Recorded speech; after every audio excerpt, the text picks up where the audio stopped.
मोहब्बत की दहलीज पर बाय गाज़िया खान। अस्सलाम वालेकुम मेरे प्यारे रीडर्स, उम्मीद करती हूँ कि आप सब खैरियत से होंगे। ज़ियान, जाओ सबको पार्लर छोड़ कर आओ। जी बाबा। आर्यान, उमायमा ने जाना है? वैसे भाई, मेरी बीवी तो है ही प्यारी, उसको मेकअप की कोई ज़रूरत नहीं है, लेकिन मैं खुद छोड़ आऊँगा, आप बाकी सबको ले जाएं। ठीक है, जैसे तेरी मर्जी। मम्मा, भाई कहाँ है? अभी तक कमरे से बाहर नहीं आए, उमायमा ने पूछा था। क्या वो इधर है? जी फूफो, वो रात को मेरे साथ ही वापस आ गया था, आर्यान ने बताया था।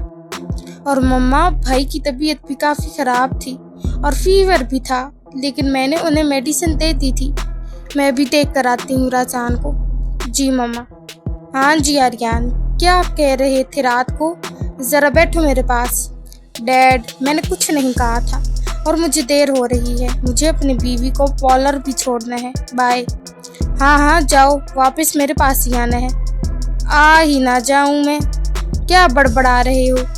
कुछ नहीं डैड, आप रेस्ट करें। क्यों, मैं बुढ़ा हो गया हूँ जो रेस्ट करने का बोल रहा है? जवान भी नहीं है, वो बड़बड़ाया था। वैसे डैड, आप पर ये जुमला बिल्कुल परफेक्ट मैच होता है। बुढ़ा घोड़ा लाल लगाम। और अहमद मलिक ने अपना जूता फेंका था उसकी तरफ, जिससे वो बाल बाल बचा था। डैड, अपने हथियारों से मुझ मासूम पर हमले मत किया करें। सबसे पहले गलत मुहावरा बोल रहा है, गधे। बुढ़ी घोड़ी लाल लगाम होता है। और दूसरी बात, मैं कहाँ से बूढ़ा हूँ? तेरा बाप होगा बूढ़ा, अहमद मलिक गुस्से से बोले थे। वही तो डैड, मैंने अपने बाप को ही बूढ़ा बोला है, आप ऐसे ही माइंड कर रहे हैं, उसने अपनी मुस्कुराहट जब्त करते कहा था। ताया अबू भाई घुमा रहे हैं आपको, आप ही तो डैड हैं इनके। फारिस ने जल्दी पर जैसे तेल डालने का काम किया था और अहमद मलिक ने शो पीस उठाया था। जा रहा हूँ डैड, चिल करें, ये लग गया तो मेरा क्या बनेगा? वो वहाँ से 9-2-11 हुआ था। गधा कहीं का, हमेशा मुझे जलील करने के बहाने ढूंढता रहता है। लैला बेगम राजान के कमरे में पहुंची थी। वो उल्टा लेटा सो रहा था। लैला बेगम ने उसके सर पर हाथ फेर कर उसके सर पर बोसा दिया था। गुड मॉर्निंग मम्मा। वो सीधा होकर लेटा था। गुड मॉर्निंग, कैसी तबीयत है मेरे बेटे की? I am fine. उमायमा बता रही थी रात तुम्हें फीवर था और अभी भी है तुम्हें। रात को गुड़िया ने दी थी मेडिसिन। परेशान किया है ना तुमने मुझे, देखो अब अपनी हालत क्या कर ली है तुमने। सॉरी मम्मा, आप परेशान मत हो, मैं ठीक हूँ। चलो फ्रेश हो जाओ, मैं नाश्ता भिजवाती हूँ। नहीं, मैं खुद आता हूँ नीचे। चलो ठीक है, आ जाओ। वो बेड से टेक लगाए बैठा था। आर्यान और जान सबको ड्रॉप करके हवेली वापस आ चुके थे और राजान भी चादर कंधों पर डाले नीचे पहुंचा था। कैसे हो राजान? अहमद मलिक ने पूछा था। ठीक हूँ, उसने बगैर देखे जवाब दिया था और नाश्ते के लिए टेबल पर जा बैठा था। आर्यान और जान भी अहमद मलिक के पास आकर बैठ चुके थे। राजान, कैसी तबीयत है? ज़ियान ने पूछा था, जिस पर राजान ने गर्दन मोड़ कर आर्यान को घूरा था। अरे साले यार, मुझे क्यों घूर रहा है? मैंने किसी को कुछ नहीं कहा, मैं बीमार कब हुआ था जो बारी बारी सब पूछ रहे हैं? राजान ने नजरें फेरते हुए लफ्ज़ चबाते हुए कहा था। ये लो राजान। लैला बेगम ने राजान को नाश्ता दिया था। मम्मा, ये ले जाए, आई नीड कॉफ़ी। राजान बेटा, सुबह सुबह कॉफ़ी नहीं पीते, शहरोज साहब ने अहमद मलिक के पास बैठते हुए कहा था। मम्मा दे रही हैं या मैं जाऊं? मैं लेकर आती हूँ राजान। राजान, क्या हो गया है? इतना गुस्सा क्यों कर रहा है हर बात पर? रिलैक्स यार, ज़ियान ने कहा था। ये लो राजान बेटा कॉफ़ी।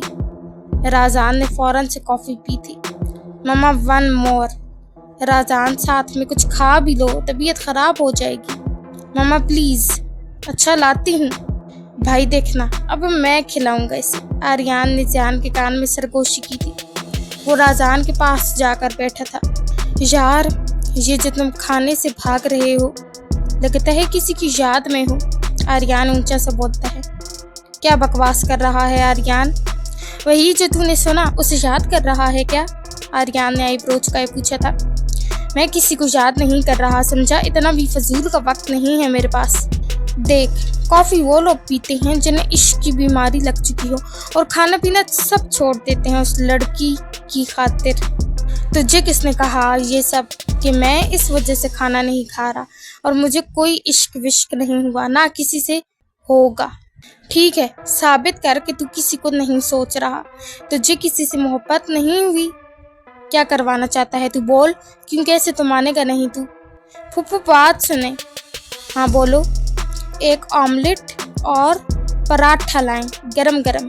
अच्छा लाती हूँ। मामा मेरी कॉफ़ी लाएं प्लीज़। फूफू कॉफ़ी नहीं, चाय लाएं। पागल हो गया है आर्यन, उठ जा मेरे पास से। थोड़ी देर सब्र कर, तुझसे करवा तो लूँ जो करवाना चाहता हूँ। तुझे क्यों दूँ सबूत मैं? देख सब बैठे हैं, तेरी और मेरी बातें भी सुन रहे हैं और हमें देख भी रहे हैं, और अब तू सबके सामने साबित कर दे कि सब गलत सोच रहे हैं कि तुझे मोहब्बत हुई है, क्योंकि सबको पता चल चुका है कि तुझे किसी से मोहब्बत हो चुकी है, लेकिन तू सबको बता कि तुझे नहीं हुई। ठीक है, बता अब क्या करूं? लैला बेगम ने नाश्ता आर्यन के सामने लगाया था और आर्यन ने राजान के सामने किया था। क्या करूं इसका? नाश्ता कर और सबको साबित कर दे, फिर सबको यकीन आ जाएगा। राजान ने आईब्रोज का ही पूछा था। हाँ आ जाएगा, अगर तुझे मुझ पर यकीन नहीं है तो भी पूछ कर देता हूँ सबसे। आर्यन खड़ा हुआ था और सबको आंख विंग करके कहा था, बताएं आप सब कि अगर राजान ने नाश्ता कर लिया तो आप सब मान जाएंगे कि ये किसी को याद नहीं कर रहा था? हाँ मान जाएंगे अगर ये नाश्ता करता है तो। सब ने इकट्ठा कहा था, ठीक है करता हूँ। और राजान ने नाश्ता कर लिया था। देखा भाई, ऐसे करवाते हैं नाश्ता। अगर वो साला है तो मैं भी उसी का बहनोई हूँ। आर्यन ने मुस्कुराते हुए ज़ियान के कान में सरगोशी की थी, जिस पर ज़ियान मुस्कुरा दिया था। शहरोज और रहमत मलिक ने अंगूठे से गुड कहा था। राजान उठकर उनके पास आया था। अब किसी को शक है? राजान ने सबकी तरफ देखते हुए कहा था। नहीं, हमें अब यकीन हो गया है कि लड़का बुरी तरह मोहब्बत में गिरफ्तार हो चुका है। कामिल साहब ने हंसते हुए कहा था। क्या मतलब है आप सबका? आप सब ने कहा था कि अगर मैंने आपको साबित कर दिया तो आप लोग मान जाएंगे कि मैं नॉर्मल हूँ, ना मुझे किसी से मोहब्बत हुई है। तो हमें यकीन आ गया ना कि तुझे मोहब्बत हुई है, ज़ियान ने मुस्कुराते हुए कहा था। व्हाट द, लेकिन आपको यकीन नहीं करना था, मतलब आर्यन ने मुझे ट्रिक किया है। आर्यन ने अपनी मुस्कुराहट मुश्किल से जब्त की थी। भाई क्यों तंग कर रहे हैं मेरे साले को? तू जा, तंग कर रहे हैं तुझे सब, और इन्हें यकीन आ गया है कि तुझे कुछ नहीं हुआ। तू ठीक है, चल जा। राजान सबको घूरते हुए सीढ़ियां फलांगते हुए अपने रूम में चला गया था। आप सब क्यों तंग कर रहे थे? फिर भी मजनू को खाना खिलाना पड़ सकता है, और आप सब और बताएं उसको कि मैंने उसे ट्रिक किया है। फिक्र ना कर बेटा, मुझे पता है इन कामों में तू बहुत माहिर है, तेरे पास बहुत दिमाग है और तू किसी को भी आसानी से ट्रिक कर सकता है, अहमद मलिक ने मुस्कुराते हुए कहा था। डैड जी, आपने मेरी तारीफ की है या बेइज्जती, समझ नहीं आ रहा। जो दिल है समझ ले बेटा, शहरोज साहब ने हंसते हुए कहा था। अंकल देखें, हर वक्त डैड मेरी बेइज्जती करते रहते हैं। पहले तो तू मुझे ये अंकल कहना छोड़, फुप्पा कहा कर। तो तू इज्जत करवाने वाले काम किया करना, अहमद साहब ने कहा था। वो ओल्ड फैशन है, इसलिए अंकल कहता हूँ। देखिए फुप्पा, आपको ओल्ड कह रहे हैं आर्यन भाई, फारिस ने कहा था। आर्यन अंकल, मैंने नाम को कहा, आपको कब कहा? आप सब जवान हैं, बूढ़े तो हम हुए हैं। अच्छा ये बताओ, ज़ियान सब तैयारी हो गई है? अहमद मलिक ने ज़ियान से पूछा था। जी डैड, पूरी हवेली को दुल्हन की तरह सजाया है, आर्यन ने कहा था। जी बाबा, सब काम हो गए हैं और वो बॉक्स भी आ गए हैं जिनमें ड्राई फ्रूट्स देने हैं। ठीक है। और आर्यन बेटा, आप बताएं आपने क्या काम किया है? डैड, मैंने भी बहुत काम किए हैं। मसलन मैं अपनी बीवी को पार्लर छोड़ कर आया हूँ, और इसके अलावा देखें डैड, मैं खुद शामिल हूँ इस इवेंट में। ये भी बहुत बड़ी बात है, एक मशहूर बिजनेसमैन, वरना मेरे पास इतना वक्त नहीं होता और मैं बात करने के भी चार्ज करता हूँ। तभी मैं कहूँ कि तू मुझसे ज़्यादा मशहूर कैसे हो गया? वो क्या है ना, बात करने के चार्ज नहीं करता, इसलिए। अहमद मलिक ने शहरोज साहब की तरफ देखकर हंसते हुए कहा था। जी भाई साहब ठीक कह रही हैं, तभी ये इतना मशहूर है। वैसे बेटा, जब से तू आया है कमरे में बंद रहने के अलावा क्या काम किया है तूने? कामिल साहब ने हंसते हुए कहा था और सब हंसे थे। चाचू ये गलत बात है, आप मेरी साइड थे। और मैंने बहुत काम किया है, ऐसे तो मानेंगे नहीं, इसलिए बता दूं, प्रेजेंटेशंस, डिज़ाइंस, आइडियाज़ और मीटिंग्स भी अटेंड की हैं। मैं तैयार होने जा रहा हूँ, फारिस ने कहा था। तो मैं कौन सा इनके साथ बैठने लगा हूँ, मैं भी जा रहा हूँ। हाँ बेटा, लड़कियों से ज़्यादा तैयारी तो तेरी ही होती है, अहमद मलिक ने उससे जाते देख कहा था, जिस पर सब ने कहका लगाया था। डैड, मैं बहुत हैंडसम हूँ और मुझे तैयारी की कोई ज़रूरत नहीं है। फिर क्यों जा रहा है? डैड, ये मेरे जैसी ट्रिक आप मुझ पर यूज़ नहीं कर सकते, इसीलिए मैं जा रहा हूँ। हवेली को बहुत खूबसूरती से वाइट और पिंक कलर के फूलों से डेकोरेट किया गया था। फूलों की लड़ियाँ लटकाई गई थी। लॉन में सारा इंतज़ाम किया गया था।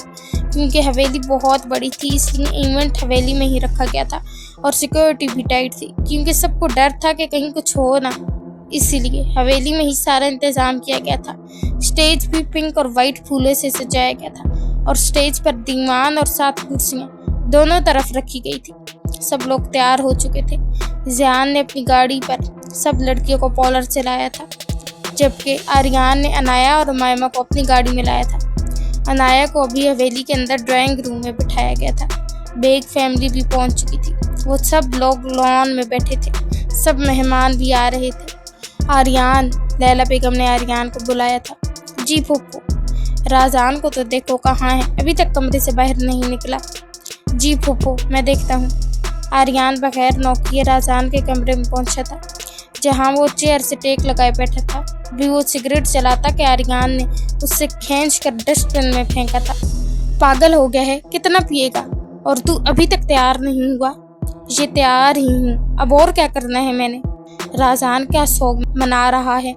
उठा, बाहर सब तेरा वेट कर रहे हैं। मुझे नहीं जाना, तू जा। नहीं आ रहा तू? नहीं।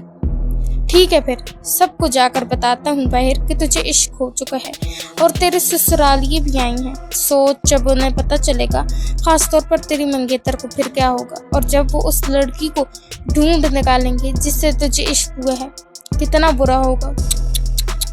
निहायत मनहूस इंसान है तू, कितनी आसानी से ब्लैकमेल कर लेता है तू। राजान उठकर उसके सामने खड़ा हुआ था। अब तैयार होगा या नहीं?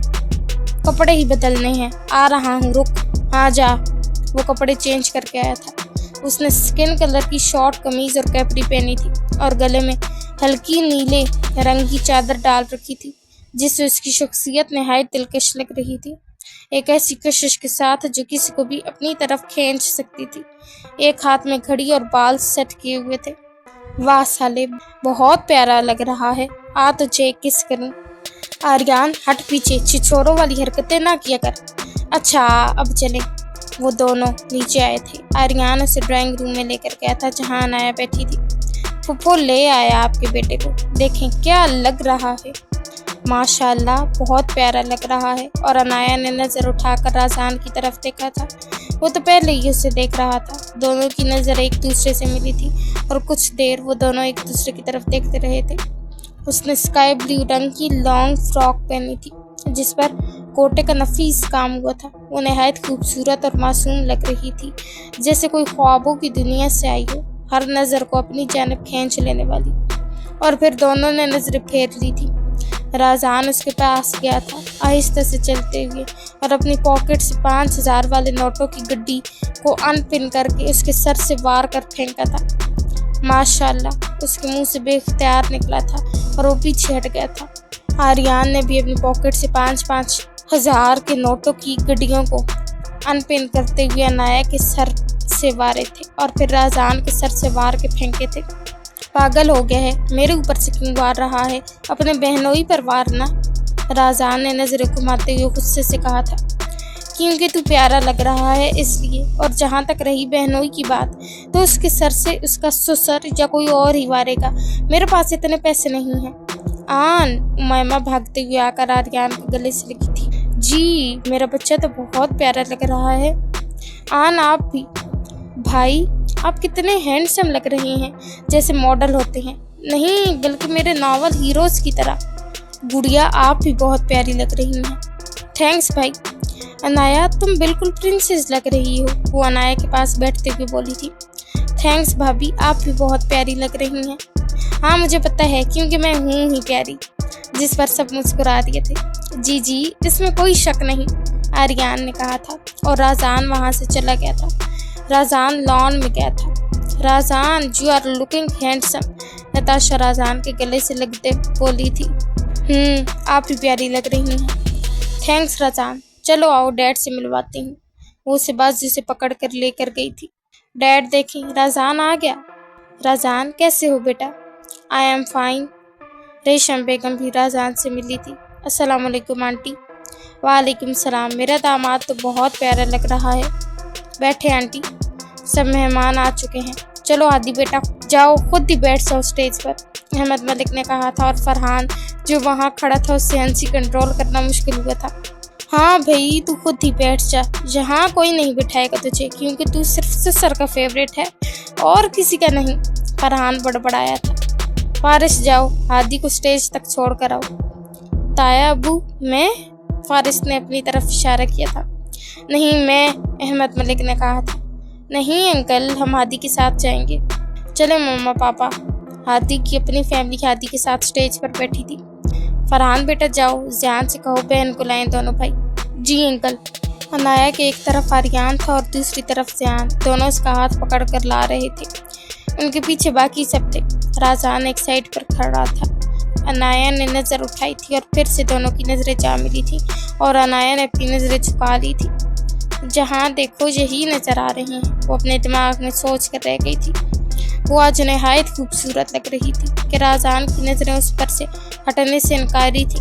उसने अपनी नज़रों का जाविया मुश्किल से बदला था। उसको हादी के साथ लाकर बिठाया गया था। You are looking beautiful, Hadi ने आहिस्ते से कहा था।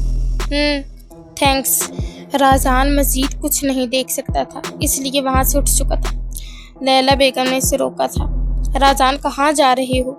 कहीं नहीं मम्मा, इधर ही हूँ। राजान, बैठो वापस, सब देख रहे हैं। मम्मा प्लीज़, हर बार मत रोका करें मुझे, मेरी भी कोई फीलिंग्स हैं। राजान, मैं समझती हूँ, लेकिन अभी बैठो, मंगनी के बाद चले जाना। मम्मा मैं इसलिए जा रहा हूँ कि मंगनी ना देख सकूँ, और आप मुझे इसलिए रोक रही हैं कि मैं देखूँ। तो सॉरी, मैं नहीं रोक सकता। आर्यन की नज़रें तो उसी पर थीं। वो स्टेज से उतरते हुए उसके पास पहुँचा था। क्या हुआ फूफू? कुछ नहीं आर्यन, तुम दोनों बातें करो, मैं जाती हूँ। कहाँ जा रहा है राजान? जहन्नुम में, चलेगा मेरे साथ? नहीं, लेकिन तुझे भी नहीं जाने दूंगा। देख आर्यन, ऐसा ना हो मैं तेरा मुंह आज सच में तोड़ दूं। हट जा रास्ते से। बहनोई पर हाथ उठाते तुझे शर्म नहीं आएगी? नहीं, अब हट। मंगनी तो होने दे, मेरी तो नहीं हो रही जो मेरे जाने से रुक जाएगी। अगर दोबारा किसी से करना चाहता है तो मैं हाजिर हूँ। तेरी बीवी कहाँ है? जाओ उसके पास।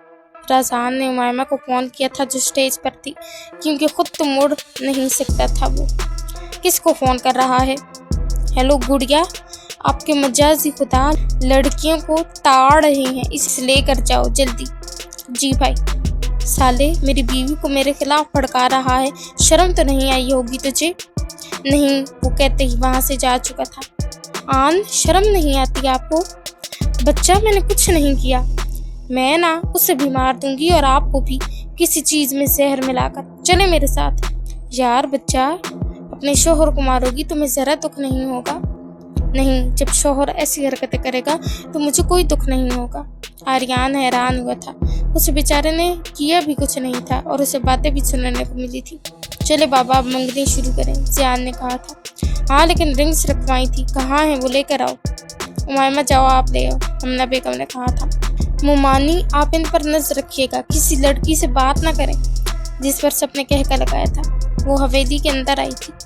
कमरे से एक तिंकों से बनी बास्केट उठाई थी जिसमें गुलाब के फूलों की पत्तियां थी और रिंग्स के 2 बॉक्स रखे थे। लड़की की जो रिंग थी वो लड़के वालों की तरफ से थी, जिसे उन्होंने बास्केट में रखने के लिए दिया था। वो बास्केट पकड़े जा रही थी कि उसके सामने मास्क में हाथ में चाकू उठाए एक शख्स खड़ा था। कौन हो तुम? हटो मेरे रास्ते से। आया ही तुम्हारे लिए हूँ और तुम कह रही हो हटो? तुम्हारा काम तमाम किए बिना तो यहाँ से हरगिज़ नहीं जाऊँगा। तो तुम अंदर कैसे आए? वो पीछे को हुई थी। मैं जिस तरीके से भी घुसा ये मुझे तुम्हें बताने की ज़रूरत नहीं है और मुझे ऑर्डर मिला है तुम्हें मारने का। वो पागलों की तरह हंसा था और उमायमा की तरफ बढ़ रहा था। उमायमा के हाथों से बास्केट गिरी थी। आर्यन, जाओ उमायमा को देखो, अभी तक क्यों नहीं आई? जी मम्मा, मैं देखता हूँ। देखो, दूर रहो मुझसे। वो पीछे की तरफ कदम उठा रही थी। वो फिर से चाकू आगे की तरफ किए उसकी तरफ बढ़ रहा था। आर्यन, आर्यन जल्दी आए, आर्यन, आर्यन ये मार देगा मुझे, आर्यन, आर्यन। वो बुरी तरह घबराहट का शिकार होकर चीख रही थी। उमाइमा की चीख रही है। आर्यन को उसकी आवाज़ सुनाई दी थी और वो अंदर की तरफ भागा था। लड़की, चीखना बंद कर। वो उसकी तरफ चाकू लिए बढ़ा था और अभी उसको मारता कि उमाइमा ने चाकू को हाथों से पकड़ लिया था। लड़की, छोड़ इसको। उसने चाकू खींचा था और अभी वो मारता कि आर्यन ने उससे चाकू खींचकर फेंका था और उसे मारना शुरू कर दिया था। तेरी इतनी हिम्मत, हाँ, मेरी बीवी को छुएगा? वो धाड़ा था जहाँ तक कि उसकी धाड़ बाहर तक गूंजी थी। फरहान और जान भागते हुए पहुंचे थे। उमाइमा दूर खड़ी हिचकियों से रो रही थी। उसके हाथ पूरी तरह जख्मी हो चुके थे। हाथों से खून पानी की तरह बह रहा था। आर्यन उसको बुरी तरह मारे जा रहा था। तुझे मुझसे आज कोई नहीं बचा सकता, वो उसे मुसलसल मार रहा था। आर्यन, छोड़ इसे, पागल हो गया है। जान ने उसे रोकने की कोशिश की थी। हाँ, हो गया हूँ पागल। इसने मेरी जिंदगी को मुझसे दूर करने की कोशिश की है, मैं इसको ही इसकी जिंदगी से दूर कर दूंगा। वो धाड़ा था और जान को पीछे धकेला था। वो शख्स बुरी तरह जख्मी हो चुका था। आर्यन, छोड़ दे इसे, बाद में मार लेना, मैं इसको फार्म हाउस छोड़ता हूँ। रिलैक्स हो, देख भाभी पूरी तरह रो रही हैं, प्लीज। फरहान ने उसे रिलैक्स करना चाहा था और वो रुका था। इसको बंद कर दो, मैं इसके टुकड़े अपने हाथों से करूंगा। वो आहिस्ते से हुर्राया था। उसका गुस्सा बढ़ चुका था। फरहान उस शख्स को ले जा चुका था। जान भी उठा था और गिरी हुई रिंग्स उठाई थी और बाहर को बढ़ गया था। वो उठा था और उमाइमा के पास चलते हुए आया था। वो बुरी तरह रो रही थी और खौफ से उसको पूरा जिस्म कांप रहा था। उसकी आंखें गुस्से से सुर्ख हो चुकी थी।